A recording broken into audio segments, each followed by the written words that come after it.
ओम नमो भगवते वासुदेवाय। दोस्तों, आज के इस वीडियो में मैं आपको पुत्रदा एकादशी व्रत की व्रत कथा सुनाऊंगी। तो चलिए वीडियो को देर ना करते हुए शुरू करते हैं। भद्रावती नामक नगरी में सुकेतुमान नाम का एक राजा राज्य करता था। उसके कोई पुत्र नहीं था और उसकी स्त्री का नाम शैव्य था। वह निपुत्री होने के कारण सदैव चिंतित रहा करती थी। राजा के पितर भी रो रो कर पिंड लिया करते थे और सोचा करते थे कि इसके बाद हमको कौन पिंड देगा।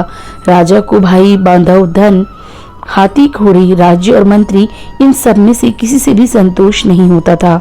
वो सदैव यही विचार करता कि मेरे मरने के बाद मुझको कौन पिंडदान करेगा। बिना पुत्र के पितरों और देवताओं का ऋण मैं कैसे चुका पाऊंगा। जिस घर में पुत्र न हो उस घर में सदैव अंधेरा ही रहता है। इसलिए सुपुत्र या पुत्र उत्पत्ति के लिए प्रयत्न करना चाहिए। जिस मनुष्य ने पुत्र का मुख देखा है वह धन्य है। उसको इस लोक में यश और परलोक में शांति मिलती है, अर्थात उनके दोनों लोक सुधर जाते हैं।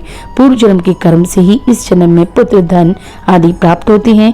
राजा इसी प्रकार रात दिन चिंता में लगा रहता था। एक समय तो राजा ने अपने शरीर को त्याग देने का निश्चय किया, परंतु आत्मघात को महान पाप समझकर उसने ऐसा नहीं किया।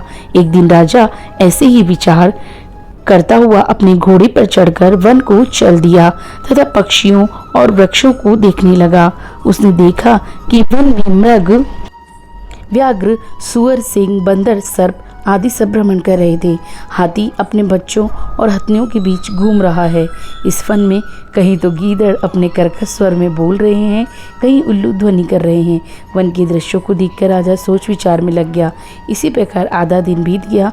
वो सोचने लगा कि मैंने कई यज्ञ किए, ब्राह्मणों को स्वादिष्ट भोजन से तृप्त किया, फिर भी मुझको दुख प्राप्त हुआ। क्यों?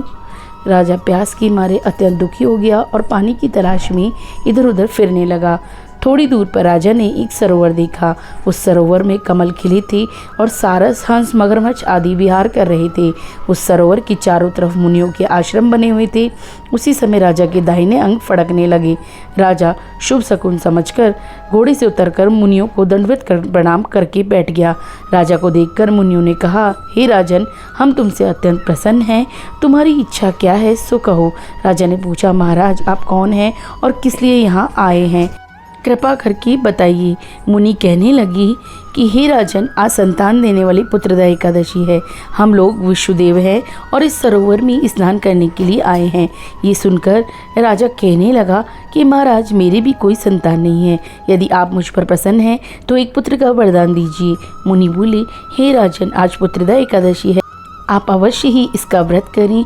भगवान की कृपा से अवश्य आपके घर में पुत्र होगा। मुनि के वचनों को सुनकर राजा ने उसी दिन एकादशी का व्रत किया और द्वादशी को उसका पारण किया। इसके पश्चात मुनियों को प्रणाम करके महल में वापस आ गया। कुछ समय बीतने के बाद रानी ने गर्भ धारण किया और 9 महीने के पश्चात उसकी पुत्र हुआ। वह राजकुमार अत्यंत शूरवीर, यशस्वी और प्रजापालक हुआ। श्री कृष्ण बोली, हे राजन, पुत्र की प्राप्ति के लिए पुत्रदा एकादशी का व्रत करना चाहिए। जो मनुष्य इस महात्म्य को पढ़ता है, सुनता है, उससे अंत में स्वर्ग की प्राप्ति होती है। जय श्री कृष्णा।